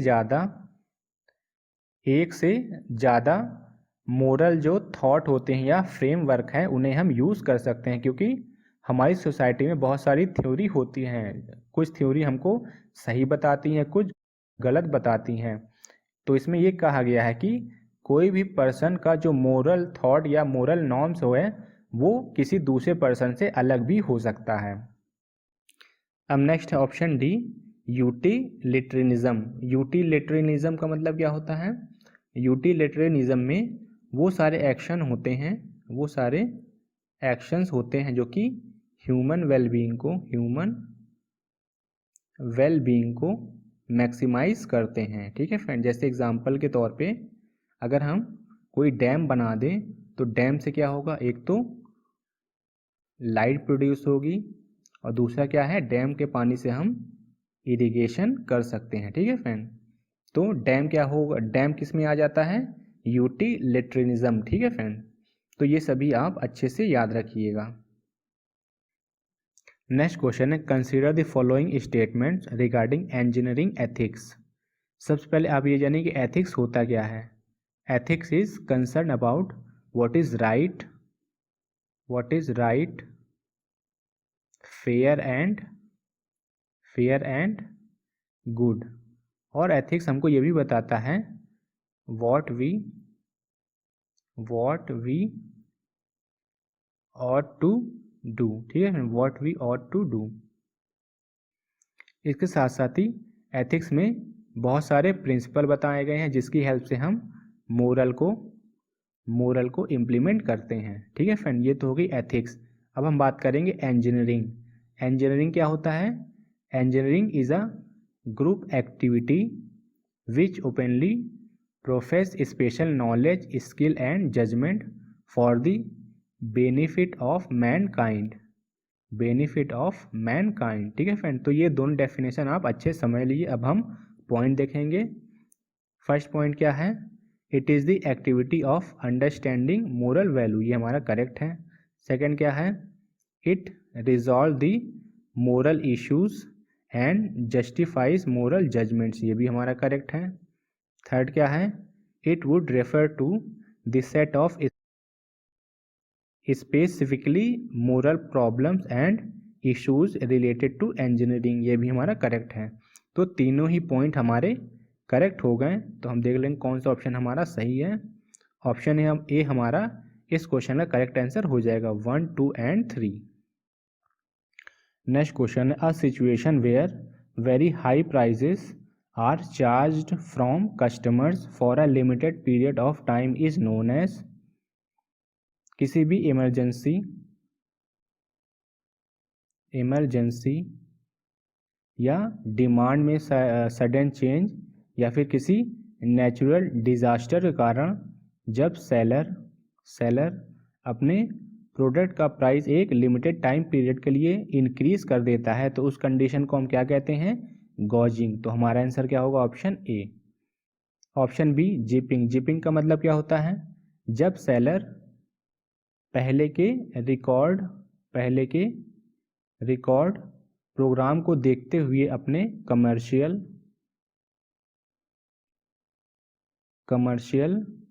थिंग्स को फास्ट फॉरवर्ड कर देता है तो उस कंडीशन या सिचुएशन को हम क्या कहते हैं? जिपिंग।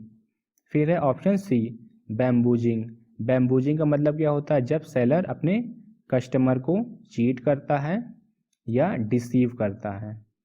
फिर नेक्स्ट है हुड विंकिंग। हुड विंकिंग में जब कोई सेलर फॉल्स अपीयरेंस दिखा के कस्टमर को चीट करता है, मीन्स गलत को सही बताता है तो उस कंडीशन को हम क्या कहते हैं? Hood winking. ठीक है फ्रेंड। नेक्स्ट क्वेश्चन है consider the following steps for an individual regarding preparation for disclosure of unethical behaviour. सबसे पहले वो उस अपील को स्टडी करेगा और उसका डॉक्यूमेंटेशन करेगा। तो सबसे पहले हमारा 1 आएगा। 1 क्या है? Study and document the facts and formulate a plan for an appeal.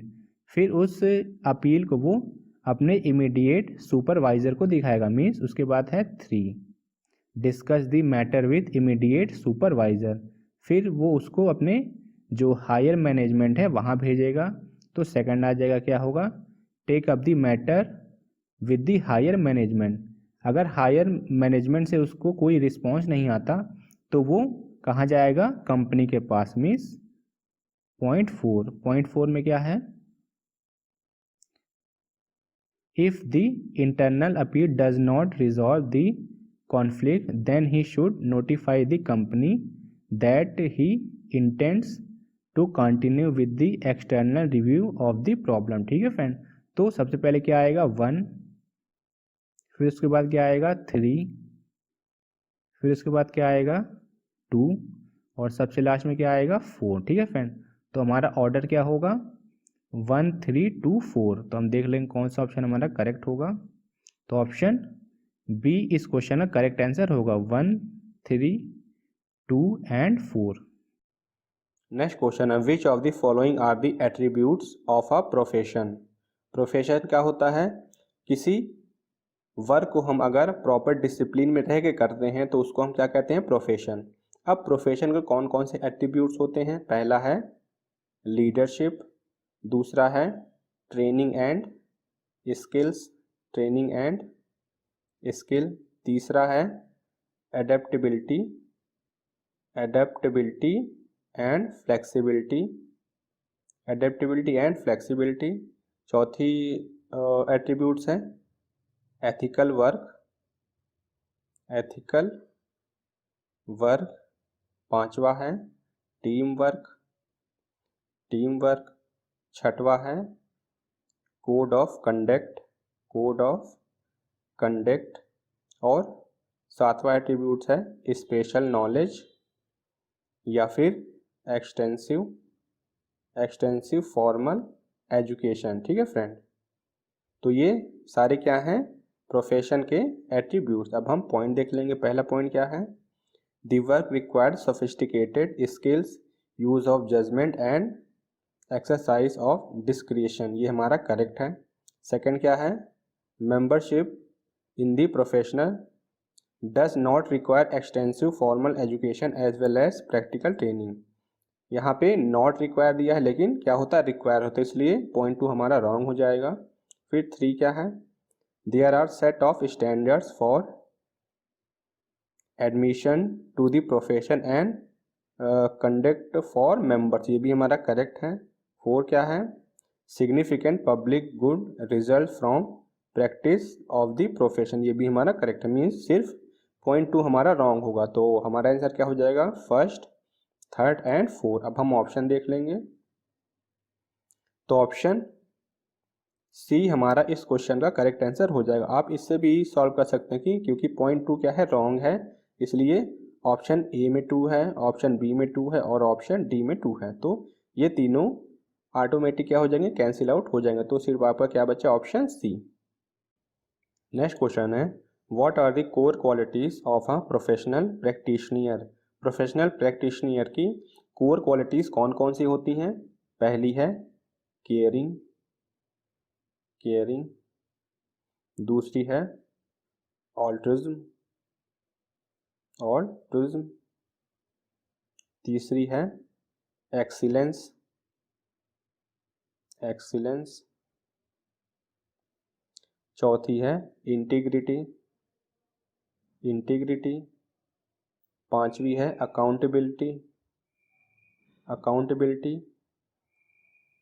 और छठवीं क्या है, कॉम्पिटेंस, कॉम्पिटेंस। कॉम्पिटेंस का मतलब क्या होता है, कुछ करने की एबिलिटी या स्किल। ठीक है फ्रेंड, अब हम पॉइंट देख लेंगे। पहला पॉइंट क्या है, integrity both with themself and with other, ये करेक्ट है। सेकंड क्या है, independence to be free of secondary interest with other parties, ये भी हमारा करेक्ट है। तीसरा क्या है, कॉम्पिटेंस। कॉम्पिटेंस आपको बताया गया ना क्या होता है, कुछ करने की क्षमता या स्किल, ये भी हमारा करेक्ट है। 4 क्या है, डिस्क्रिएशन केयर विथ कम्युनिकेशन। अब इस पॉइंट को हम थोड़ा अच्छे से देखेंगे। डिस्क्रिएशन का मतलब होता है किसी भी इंडिविजुअल की चॉइस या जजमेंट। फिर उसके बाद क्या आता है, डिस्क्रिएशन care. डिस्क्रिएशन care means all goods and services, all goods and services designed to improve the quality and enjoyment of life for a person। ठीक है फ्रेंड, फिर उसके बाद है डिस्क्रिएशन विथ कम्युनिकेशन। ये एक सॉफ्ट स्किल होती है, सॉफ्ट स्किल्स होती है जिसे हम ऑर्गेनाइजेशन में किसी भी कॉन्फ्लिक्ट को हैंडल करने के लिए यूज़ करते हैं। ठीक है फ्रेंड, तो ये चारों ही पॉइंट हमारे क्या हैं, प्रोफेशनल प्रैक्टिशनियर की कोर क्वालिटीज। तो हमारा आंसर क्या हो जाएगा, option A. Next question when, when should whistle blowing B attempted. Whistle blowing किसी भी ऑर्गेनाइजेशन या फर्म में हार्मफुल इवेंट को इंडिकेट करती है या स्टॉप करती है। ठीक है फ्रेंड, अब हम पॉइंट्स देख लेंगे कौन कौन से हैं। फर्स्ट पॉइंट क्या है, there must be a clear and great harm that can be avoided. ठीक है फ्रेंड, तो ये क्या होता है, विसल ब्लोइंग की नीड, विसल ब्लोइंग की नीड के बारे में बताता है। फिर सेकंड क्या है, the whistle blower must be in a clear position to report on the problem. ये क्या होती है, विसल ब्लोइंग की कैपेबिलिटी, कैपेबिलिटी होती है। फिर पॉइंट 3 क्या है? The whistle blower must have a reasonable chance of success in stopping the harmful activity. ये क्या होती है? विसल ब्लोइंग की लास्ट रिजॉर्ट। फिर नेक्स्ट पॉइंट 4 क्या है हमारा? The whistle blower feels that all other lines of action within the context of the organization have been explored and shut off। ये क्या होता है? विसल ब्लोइंग का प्रैक्टिकल अप्रोच, जिससे कि जो ऑर्गेनाइजेशन के जितने भी हार्मफुल इवेंट होते हैं वो शट ऑफ हो जाते हैं। इसका मतलब क्या हुआ? पॉइंट 1, 2, 3, 4 ये चारों ही क्या हैं? करेक्ट हैं। तो हम देख लेंगे हमारा कौन सा ऑप्शन सही होगा। ऑप्शन ए इस क्वेश्चन का करेक्ट आंसर होगा 1, 2, 3 एंड 4। नेक्स्ट क्वेश्चन है which of the following are the salient features of the patent act 1970। Patent क्या होता है? किसी भी तरह के इन्वेंशंस या फिर डिज़ाइन को ग्लोबली सिक्योर करने के लिए हम पेटेंट का यूज़ करते हैं, ताकि कोई फिर उसे बाद में कॉपी ना कर सके, ना ही पेटेंट करवा सके। अब हम पॉइंट देख लेंगे। It codifies inventions which are not patentable, मतलब उसका पेटेंट फिर से नहीं लिया जा सकता, मतलब पॉइंट 1 हमारा करेक्ट है। अब सेकंड क्या है? It provide for inducement of patent with the words licence to right, ये भी हमारा करेक्ट है। फिर 3 क्या है? It provides for revocation of patents in public interest, ये भी हमारा करेक्ट है। पॉइंट 4 क्या है? It has provision for validity period also for a patent, means patent जो लेता है उसका एक वैलिडिटी टाइम या पीरियड होता है। तो पॉइंट 1, 2, 3 एंड 4 ये चारों ही क्या हैं? वो करेक्ट हैं। अब हम ऑप्शन देख लेंगे। ऑप्शन ए इस क्वेश्चन का करेक्ट आंसर हो जाएगा 1, 2, 3 एंड 4। अब स्टेटमेंट वाले क्वेश्चन आ गए। नेक्स्ट क्वेश्चन है स्टेटमेंट 1 क्या दिया है? ऑल प्रोजेक्ट्स हैव कंस्ट्रेंट्स और limitation that inhabit their ability to reach goals and objectives. ये स्टेटमेंट हमारा करेक्ट है। प्रोजेक्ट के बहुत सारे कंस्ट्रेंट होते हैं, जैसे कि टाइम, मनी, क्वालिटी, रिसोर्सेज और रिस्क। ठीक है फ्रेंड, ये सारे क्या होते हैं? प्रोजेक्ट के कंस्ट्रेंट या लिमिटेशन। मीन्स स्टेटमेंट 1 हमारा करेक्ट है। अब सेकंड क्या दिया है? Time and money are universal constraint in project, ये भी हमारा करेक्ट है, क्योंकि टाइम और मनी यूनिवर्सल कंस्ट्रेंट होते हैं। इसे हम फिगर से देखेंगे। अगर हम प्रोजेक्ट की परफॉर्मेंस देखें तो ये भी टाइम और मनी पे डिपेंड करता है। अगर प्रोजेक्ट का गोल देखें तो ये भी टाइम और मनी पे डिपेंड करता है। ठीक है फ्रेंड, तो ये हुआ कि स्टेटमेंट 2 स्टेटमेंट 1 की करेक्ट एक्सप्लेनेशन है। तो हमारा आंसर क्या हो जाएगा? ऑप्शन ए। ठीक है फ्रेंड, मीन्स स्टेटमेंट 1 और स्टेटमेंट 2 दोनों करेक्ट हैं, और स्टेटमेंट 2 जो है वो स्टेटमेंट 1 की करेक्ट एक्सप्लेनेशन है। तो हमारा आंसर क्या हो जाता है? ए। नेक्स्ट क्वेश्चन है, इसमें स्टेटमेंट 1 दिया है training should be conducted among the line and low management for ensuring the importance of environmental protection plan. Training क्या होती है? टीचिंग और लर्निंग एक्टिविटीज़ को हम क्या कहते हैं? ट्रेनिंग। तो इन्वायरमेंटल प्रोटेक्शन प्लान के लिए जो लो मैनेजमेंट के पर्सन्स होते हैं उनको ट्रेनिंग प्रोवाइड की जाती है। ठीक है फ्रेंड, तो स्टेटमेंट हमारा 1 करेक्ट है। अब स्टेटमेंट 2 क्या है? Environmental science is a developing subject and the people implementing environmental strategies should remain up to date with the environmental control processes।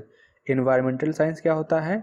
Natural और अननेचुरल प्रोसेस के जितने भी इफ़ेक्ट होते हैं उसको हम इन्वायरमेंटल साइंस में स्टडी करते हैं, इसलिए स्टेटमेंट 2 भी हमारा करेक्ट हो जाएगा। ठीक है फ्रेंड, लेकिन ये दोनों स्टेटमेंट अलग अलग करेक्ट हैं और स्टेटमेंट 2 स्टेटमेंट 1 का करेक्ट एक्सप्लेनेशन नहीं है। ठीक है फ्रेंड, तो हमारा आंसर क्या हो जाएगा? Option B.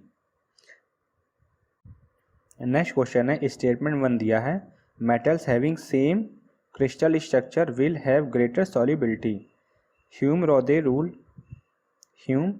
रॉदे रूल क्या कहता है, अगर दो मेटल का क्रिस्टल स्ट्रक्चर सेम है तो उनकी सॉल्युबिलिटी क्या होगी, ज़्यादा से ज़्यादा। तो ये स्टेटमेंट हमारा करेक्ट है।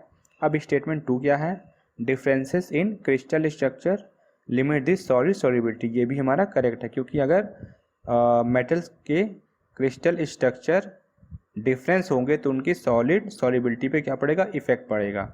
क्योंकि दोनों स्टेटमेंट करेक्ट हैं तो या तो हमारा आंसर ए होगा या तो बी। इसको हम कैसे जानेंगे, तो पहले हम स्टेटमेंट 1 पढ़ेंगे।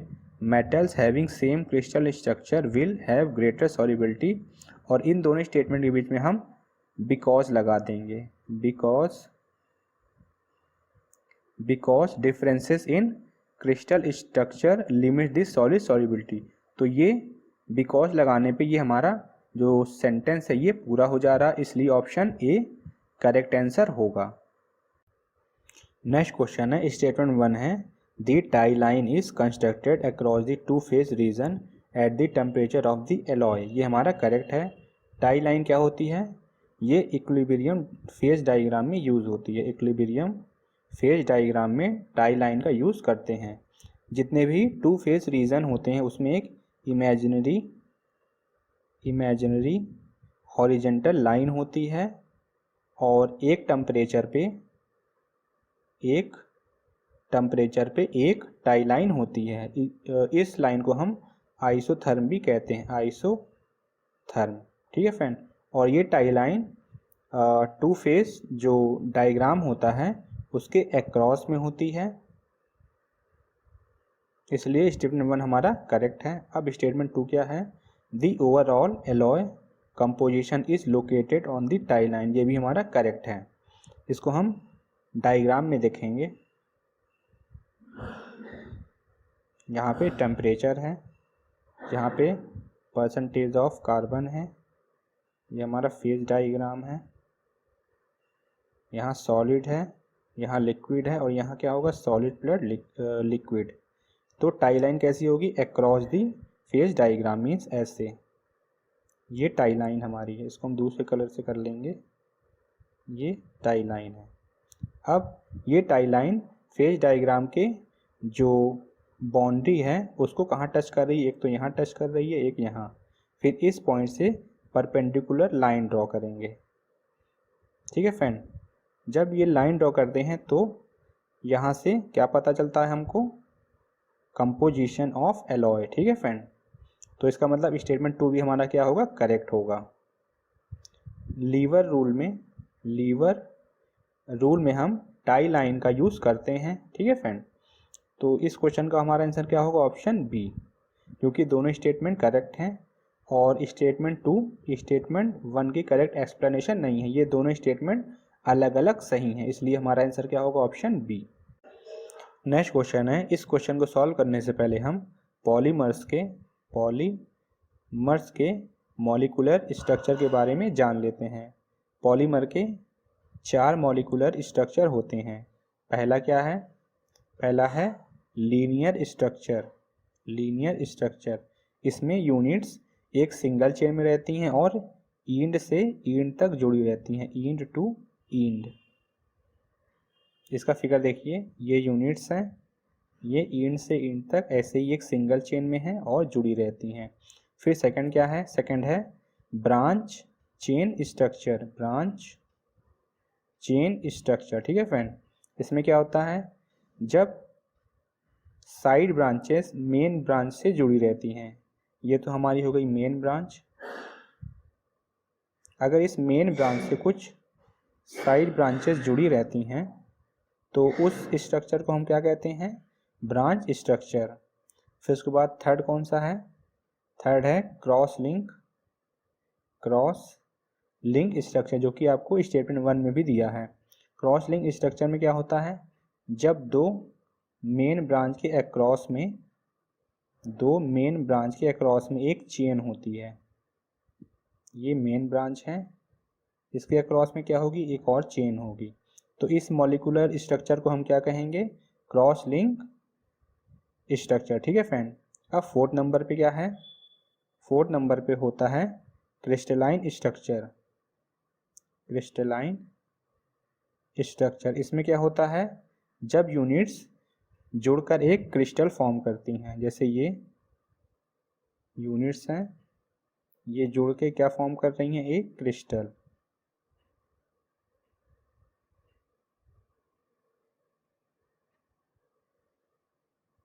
क्रिस्टल की तरह शेप फॉर्म करती हैं, ठीक है फ्रेंड।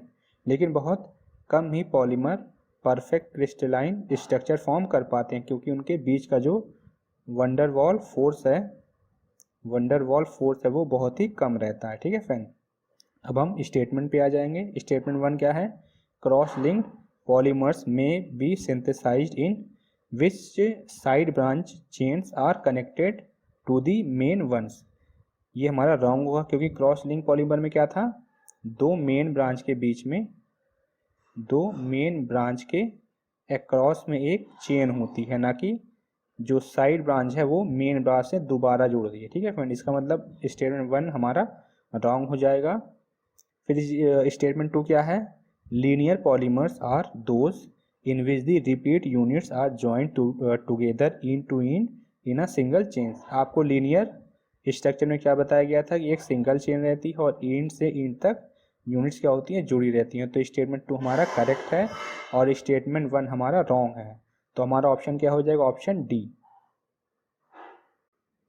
नेक्स्ट क्वेश्चन है, स्टेटमेंट 1 दिया है, abrasive ceramics are used to wear, grind और cut away other materials which necessarily is softer। ये स्टेटमेंट हमारा करेक्ट है, क्योंकि abrasive ceramics से हम उन मटेरियल की मशीनिंग करते हैं जो कि abrasive ceramics से सॉफ्ट हो, ठीक है फ्रेंड। अगर abrasive ceramics से हार्ड होगा तो उनकी मशीनिंग सही से नहीं हो पाएगी, ठीक है फ्रेंड। इसलिए स्टेटमेंट 1 हमारा करेक्ट है। abrasive ceramics होता क्या है, abrasive ceramics नेचुरल सिरामिक से बनता है, नेचुरल सिरामिक से, ठीक है फ्रेंड, जो कि नॉन मेटेलिक होता है और जनरली इसे हम अब्रेसिव पाउडर से मिक्स करके बनाते हैं, जैसे कि कोरंडम किससे मिलके बनता है, एक तो क्वार्ट्ज हो गया, क्वार्ट्ज और सिलिकॉन कार्बाइड से, ठीक है फ्रेंड। ये हमारा करेक्ट है। अब स्टेटमेंट 2 क्या है, the prime requisite for abrasive ceramic group of material is hardness और wear resistance and a high degree of toughness is essential to ensure that the abrasive particles do not easily fracture. ये भी हमारा correct है। Abrasive particle की characteristic क्या होती हैं, पहला होता है उसकी हार्डनेस ज़्यादा होती है, फिर क्या होता है, रिफ्रैक्टिवनेस भी ज़्यादा होती है, फिर नेक्स्ट क्या है, टफनेस, ये भी ज़्यादा होती है, फिर नेक्स्ट क्या है, कटिंग कैपेसिटी, ये भी ज़्यादा होती, और अब्रेसिव पार्टिकल ईजिली फ्रैक्चर नहीं होता, ठीक है फ्रेंड।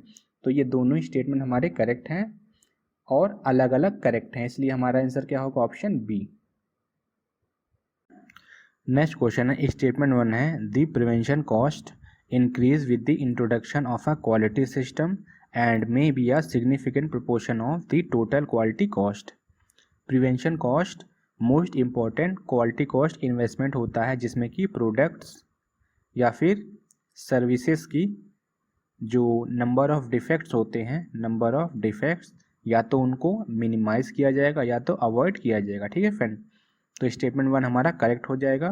प्रिवेंशन कॉस्ट के अंडर में कौन कौन से प्रोसीजर आते हैं, पहला क्या है, वर्कर की ट्रेनिंग और एजुकेशन, वर्कर की ट्रेनिंग और एजुकेशन में, दूसरा क्या है, क्वालिटी इंजीनियरिंग में, तीसरा क्या है, इम्प्रूवमेंट ऑफ मैन्युफैक्चरिंग प्रोसेस, ठीक है फ्रेंड। ये तीनों ही प्रोसीजर किसके अंडर में आते हैं, प्रिवेंशन कॉस्ट के।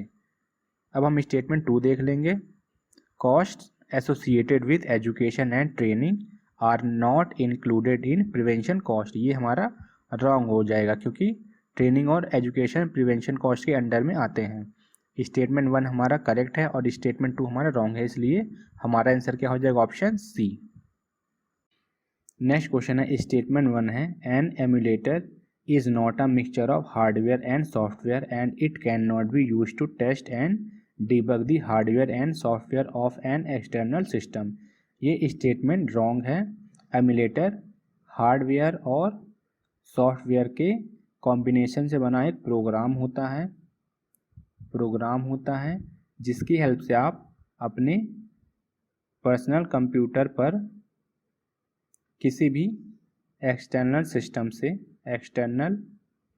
सिस्टम या फिर किसी कंप्लीटली डिफरेंट डिवाइस से कोई भी सॉफ्टवेयर रन कर सकते हैं। जैसे एग्जांपल क्या होगा, ब्लू स्टक। इससे क्या होता है, एंड्रॉयड में जो आप एप्लीकेशन यूज़ करते हैं उसका यूज़ आप अपने विंडो पर भी कर सकते हैं, ठीक है फ्रेंड। लेकिन उसके लिए आपको एमुलेटर ब्लू स्टॉक इंस्टॉल करना पड़ेगा। जैसे अगर आप व्हाट्सएप अपने एंड्रॉयड फ़ोन पे चलाते हैं, अगर आप चाहते हैं कि आप अपने लैपटॉप पे भी व्हाट्सएप चलाएं तो इसके लिए आपको ब्लू स्टॉक इंस्टॉल करना पड़ेगा, जिससे विंडो पर भी वो एप्लीकेशन रन करेगा। फिर उसके बाद स्टेटमेंट 2 क्या है, part of the hardware of an emulator is a multiwire cable which connects the host system to the system being developed. ये स्टेटमेंट हमारा करेक्ट है। जो एमुलेटर होता है क्या इनेबल्स करता है, एक कंप्यूटर सिस्टम जो कि होस्ट रहता है, वो किसी दूसरे किसी सेकेंड कंप्यूटर सिस्टम जो कि क्या होता है गेस्ट, उसकी तरह बिहेव करता है, ठीक है फ्रेंड। इसलिए स्टेटमेंट 2 हमारा करेक्ट है और स्टेटमेंट 1 रॉन्ग है, इसलिए जो आंसर होगा क्या होगा, ऑप्शन डी। नेक्स्ट क्वेश्चन है, स्टेटमेंट 1 है, agency loyalty is acting to fulfil one's contractual duties to an employer. ये स्टेटमेंट हमारा करेक्ट है। एजेंसी लॉयल्टी को हम क्या कहते हैं, एग्रीमेंट या कॉन्ट्रैक्ट, जिसे हिंदी में हम क्या कहते हैं, अनुबंध या ठेका। जब कोई एम्प्लॉय किसी पर्टिकुलर टास्क को करने का एग्रीमेंट करता है, बदले में उसे कुछ सैलरी पेड की जाती है, तो उसे हम क्या कहते हैं, एजेंसी लॉयल्टी, ठीक है फ्रेंड। स्टेटमेंट 1 हमारा करेक्ट है। अब स्टेटमेंट 2 क्या है, agency loyalty is entirely a matter of actions what ever its motive. ये भी हमारा करेक्ट है। एजेंसी लॉयल्टी सिर्फ एक्शंस पे डिपेंड होती है, ना कि उसके पीछे क्या मोटिव है, ठीक है फ्रेंड। इसे हम ऐसे भी समझ सकते हैं, जो लॉयल एम्प्लॉय होते हैं वो ना सिर्फ हार्ड वर्क करते हैं जिसके लिए उन्हें पैसे भी मिल रहे हैं, और इस बात के लिए भी कमिटेड रहते हैं कि एजेंसी या कंपनी का क्या हो सके, प्रॉफिट हो सके और एजेंसी सक्सेसफुल बन सके, ठीक है फ्रेंड। तो स्टेटमेंट 1 और 2 दोनों करेक्ट हैं, लेकिन दोनों स्टेटमेंट के बीच में कोई रिलेशनशिप नहीं है, मीन्स दोनों अलग अलग क्या है, करेक्ट हैं। तो हमारा आंसर क्या हो जाएगा, ऑप्शन बी। नेक्स्ट और इस वीडियो का लास्ट क्वेश्चन है, स्टेटमेंट 1 आपको क्या दिया है, NEIA is a study of the probable changes in socio economic and biophysical characteristics of the environment that may result from a proposed action. ये statement हमारा करेक्ट है। EIA का फुल फॉर्म क्या होता है, इन्वायरमेंट इम्पैक्ट असेसमेंट एक तरह की स्टडी या फॉर्मल प्रोसेस होता है जिसमें किसी भी तरह की पॉलिसी प्रोग्राम या फिर प्रोजेक्ट फ्यूचर में हमारे इन्वायरमेंट पे क्या इफेक्ट डालेंगे उसको ऑब्जर्व करता है या चेक करता है, ठीक है फ्रेंड। तो स्टेटमेंट 1 हमारा करेक्ट है। अब स्टेटमेंट 2 क्या दिया है, the purposes of an EIA is to help design projects which do not disturb the quality of the environment by examining alternatives. ये हमारा रॉन्ग है। EIA का मेन ऑब्जेक्टिव क्या है, ये देखना कि नेचुरल रिसोर्सेस का ऑप्टिमल यूज़ हो और सस्टेनेबल डेवलपमेंट हो सके, ना कि ये देखना कि कोई भी डिज़ाइन प्रोजेक्ट कैसा है और उसके बनने में हेल्प करना, ठीक है फ्रेंड। इसलिए हमारा सेकंड क्या है, रॉन्ग है। EIA के बेसिक फैक्टर आप देख लीजिए क्या क्या हैं। अगर आपको कोई फैक्ट्री लगाना है तो आपको EIA के बेसिक फैक्टर से अवेयर होना पड़ेगा, ठीक है फ्रेंड। और वो बेसिक फैक्टर क्या है, आप जिस जगह पे फैक्ट्री लगा रहे हैं वहाँ की एयर क्वालिटी कैसी हो रही है, दूसरा क्या है वाटर क्वालिटी कैसी हो रही है, तीसरा क्या है वो साइट और उसके सराउंडिंग में क्या क्या है, फिर क्या है वहाँ की सेफ्टी और हेल्थ के लिए आपने क्या क्या प्रोसीजर बनाया है, फिर क्या है आप वेस्ट मटेरियल को कहाँ डिस्पोजल कर रहे हैं, ठीक है फ्रेंड। ये सब आपको बताना पड़ेगा। EIA के 2 रेगुलेशन होते हैं। पहला क्या है, शेड्यूल 1 है। शेड्यूल 1 में क्या क्या आते हैं, बड़े प्रोजेक्ट जैसे पावर प्लांट, केमिकल प्लांट या फिर कोई रोड स्कीम, ठीक है फ्रेंड। फिर इसके बाद शेड्यूल 2, इसमें स्मॉल प्रोजेक्ट आते हैं। शेड्यूल 2 में जैसे कि डेयरी फार्म हो गई, डेयरी फार्म, फिर रबड़ प्रोडक्शन या टेक्सटाइल प्रोडक्शन, ठीक है फ्रेंड। तो हमारा स्टेटमेंट 1 करेक्ट है और 2 क्या है, रॉन्ग है। तो आंसर हमारा क्या हो जाएगा, ऑप्शन सी। फ्रेंड्स, अगर आपको ये वीडियो कुछ बेनिफिशियल लगा हो तो आप मेरे चैनल को सब्सक्राइब कर दें और इस वीडियो को ज़्यादा से ज़्यादा अपने फ्रेंड को शेयर कर दें।